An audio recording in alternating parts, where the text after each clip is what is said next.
오늘도 뜨거운 이슈 시원하게 풀어보겠습니다. 킹스맨 김수미 사평론가 나오셨습니다. 안녕하십니까? 네, 반갑습니다. 자, 본격적인 이야기 전에 튀르키예 지진 얘기를 좀 해야 될 것 같은데 또 여진이 발생했다고요? 네, 현지 시간 20일 저녁 8시 4분에 튀르키예 동남부 시리아 서북부 접경지에 규모 6.4 지진이 발생을 했습니다. 예. 6.4라고 했을 때도 예전 지진에 비해서 그렇게 떨어지는 수치가 아닌 강진에 해당하는 해당하겠죠. 이런 여진이 계속 되고 있다라고 예. 하는 것이고요. 사실 이렇게 함으로써 사망자와 부상자는 추가적으로 또 발생을 하게 됐습니다. 아무래도 피해가 더 극심해지고 있기 때문에 네. 국제사회의 도움의 손길도 더욱 많이 필요한 거 아닌가 이렇게 보여집니다. 알겠습니다. 자, 첫 소식 정의당의 특검법 발의부터 다뤄보겠습니다. 정의당 대장동 개발 사건 관련해서 하천대유 50억 클럽 이 뇌물 의혹 수사를 위한 특검법을 발의했는데 원래 10명 정도 의원이 있어야 됩니다. 네. 그래서 민주당 6명 의원이 같이 함께 올렸네요. 네, 300명 국회의원 중에 10명 이상이 발의를 해야 그렇죠. 법안 발의하려면. 발의를 해야 되는데 정의당이 6석이거든요. 네. 그래서 민주당 의원들의 도움을 좀 더 받았습니다. 그래서 민주당의 김종민, 박용진, 양기대, 이상민, 이용선, 이용우 의원 등이 같이 공동 발의자로 이름을 올렸습니다. 자, 명단을 보니까 느낌 오시는 분 오시겠지만 네. 이른바 비명계 의원들인 것 같아요. 이거 어떤 의미로 봐야 됩니까? 민주당에 대해서 이제 민주당의 어느 의원과 손을 잡는가 이 문제에 대해서 정의당 관계자가 밝힌 바로는 우리 의원들이 개인적으로 친분이 있는 민주당 의원들에게 법안 서명을 요청한 것이다 라고 확대 해석에는 선을 그었는데요. 그렇다면 이걸 좀 다르게 얘기하면 평소에 친하게 지냈던 의원들이라는 건데 아까 제가 이름을 불러드렸지만은 비명계이면서 진보 성향이 좀 뚜렷한 그렇죠. 네, 이런 의원들과 평소에 정의당 의원들이 교류를 해왔었다라고 하는 이것이 좀 간접적으로 드러난 것 같습니다. 자, 특검법 어떤 내용을 담고 있습니까? 지금 민주당은 대장동 특검 지금 추진을 하고 있거든요. 네. 뭔가 교집합이 좀 있을까요? 일단은 50억 클럽에 대해서 예. 특검을 한다라고 하는 것은 정의당의 추진안과 민주당의 추진안의 공통점일 텐데요. 근데 정의당 같은 경우는 50억 클럽 쪽에 집중하고 있는 이 특검의 범위가 다릅니다. 민주당의 경우는 부산저축은행 부실 수사 의혹 더하기 대장동 의혹 본판까지도 들어갈 수도 있는 그런 특검까지 고려를 하고 있다면 민주당은 50억 클럽에 좀 좁혀서 그렇게 추진을 하고 있고 그리고 특검 추천 방식에서 50억 클럽 의혹에 거대 양당 관계자가 다 들어가 있기 때문에 그 연루된 의혹이 있기 때문에 그래서 비교섭단체 기본소득당이나 시대전환까지 포함한 비교섭단체 추천으로 특검을 임명을 하자라고 하는 점이 이제 정의당 특검안이 민주당과 다른 점입니다. 네, 차이점이 있어 보이는데 앞으로 어떻게 전개될 것 같습니까? 특히 민주당은 특검법에 참여를 할 것 같은데 국민의힘의 어떤 의견이 없지 않나요 지금 아직까지는? 네, 일단 민주당, 정의당 양당의 특검에 대한 입장차 좁혀 나가야 될 부분들 방금 말씀드렸던 부분들이 있는 거고요. 그리고 이 문제뿐만 아니라 김건희 영부인에 대한 특검 문제 그렇죠. 여기서 아직 정의당이 일단은 검찰 수사를 지켜본다라는 신중론이기 때문에 여기서도 좀 변수가 있을 것으로 보입니다. 국민의힘의 경우는 50억 클럽 사건에 대해서 특히 곽상도 전 의원 무죄 사건에 대해서는 국민의힘에서도 부정적인 그런 입장인데 근데 사실 이제 서울중앙지검이라든지 이쪽에서 검찰 인력 보강 조치를 취하고 있거든요. 그렇다면 아무래도 국민의힘은 특검보다는 검찰 수사를 지켜보자 쪽으로 기울어질 전망이라서 이 50억 클럽의 특검에 관해서 국민의힘까지 가세해서 합의를 하기는 아직까지는 상당히 어려워 보입니다. 자, 어제 이은주 원내대표는 정의당 원내대표입니다. 50억 클럽 특검 먼저 처리하고 불가피하다면 김건희 특검 처리하면 된다. 불가피하다면 이런 단어를 썼습니다.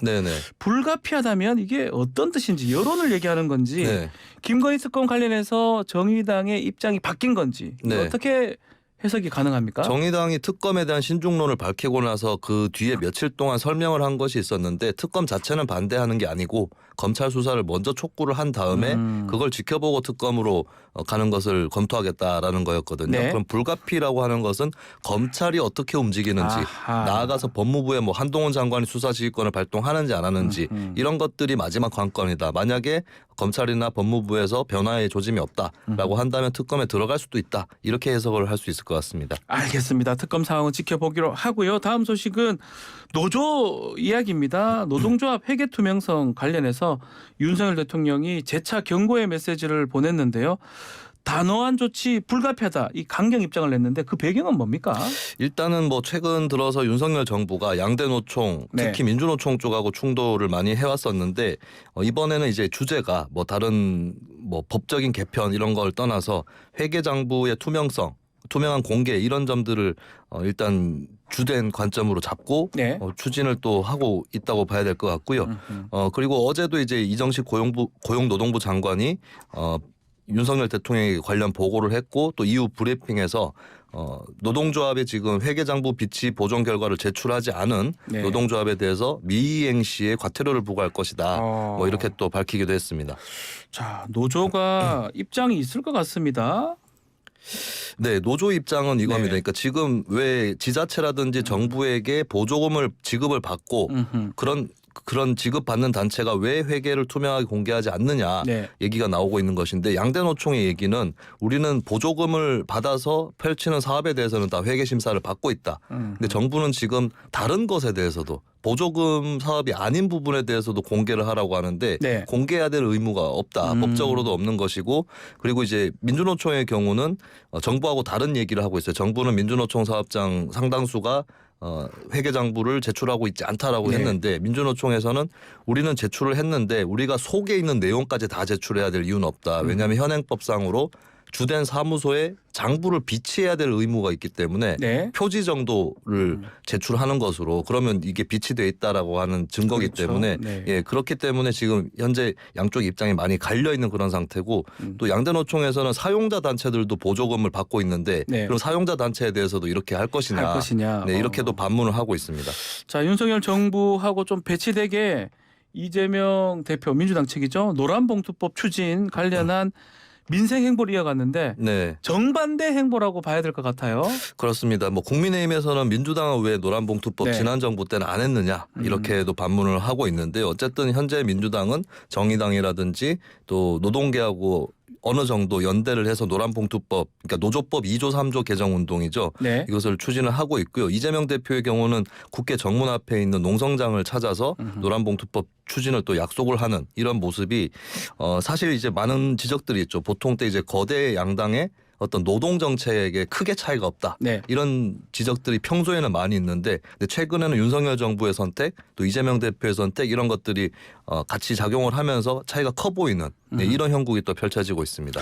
지금 노란봉투법 정부는 위헌 소지가 있다라고 이렇게 반대하고 있는 입장인데 오늘 환노위 전체 회의에 상정이 되네요. 민주당, 정의당 공조가 지금 된 상황입니까? 그렇습니다. 환노위에서 국민의힘이 반대를 했기 때문에 안건조정위원회로 이 사안이 올라가기도 했었는데 근데 거기서 통과가 됐거든요. 안건조정위원회가 6명 국회의원이 구성이 되는데 거기서 4명 이상이 찬성을 해서 전체 회의로 상정이 됐다. 이 자체로도 환노위 안에서 확고하게 노란봉투법 찬성 쪽이 다수다라고 하는 점이 확인이 된 거기 때문에 전체 회의에서 표결을 하면 통과가 될 것으로 보입니다. 자, 그럼 법안이 통과가 된다면 남은 거는 대통령의 거부권 부분인데 행사할 가능성이 높은 거죠. 네, 현재로서 민주당이라든지 야권 주도로 추진하고 있는 양곡관리법 개정안이라든가 또 노란봉투법까지 다 더해서 정부나 여당 입장에서는 대통령이 일괄적으로 거부권 행사할 가능성이 높다라는 말이 흘러나오고 있거든요. 그래서 거부권 행사 대상으로 유력하게 지목되는 건 맞다라고 볼 수 있겠죠. 다만 마지막 관건은 일괄 거부권 행사라는 게 정치적으로 쉬운 일은 아닐 겁니다. 이거는 결국 국회랑 아예 등진다 이런 거잖아요. 그렇습니다. 역대 대통령들도 계속 그 거부권을 좀 아껴서 행사하는 모습들을 보였거든요. 왜냐하면 전국이 완전 급냉이 돼버릴 거거든요. 네, 그렇습니다. 그래서 일부는 행사하고 일부는 행사하지 않을 가능성도 있다라고 본다면은 뭐 확답하기는 현재로서는 어려울 것 같습니다. 알겠습니다. 자, 한편 어제 은행권이 올해 신규 채용 확대 계획을 발표를 했어요. 아마 윤석열 대통령이 최근 은행권 향해서 돈 잔치라면서 질타했던 게 이게 조금 영향을 미친 것 같기도 하고요. 네, 그렇습니다.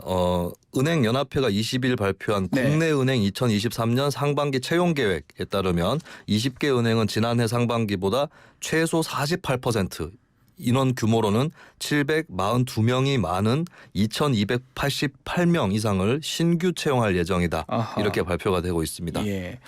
자, 한편 은행권 내부에서는 만만한 게 은행이냐 이렇게 반발의 목소리도 나오고 있는데 이게 관체행장 아니냐 이런 얘기도 있는 것 같아요.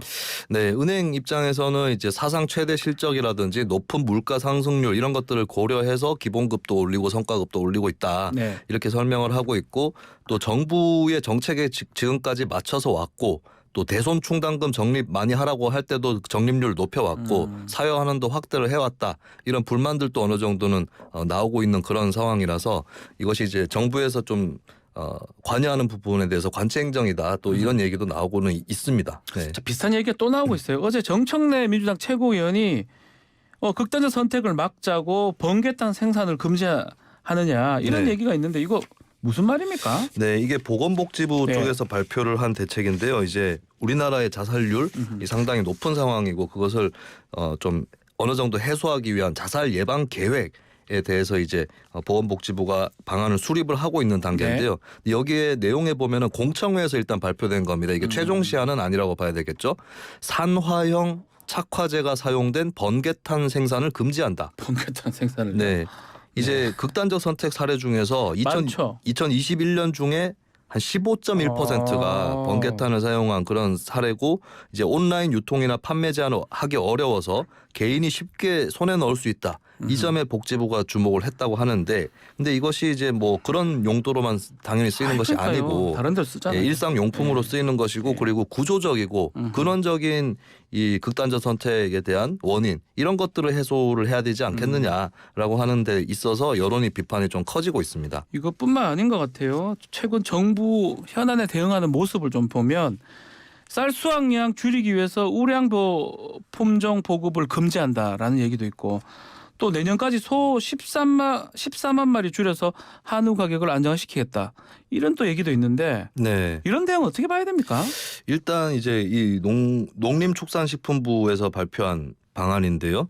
일단 이 내용을 보면은 농가의 소사육이 늘고 소비는 감소를 했는데 네. 도매 가격이 1년 전보다 20% 넘게 떨어졌다.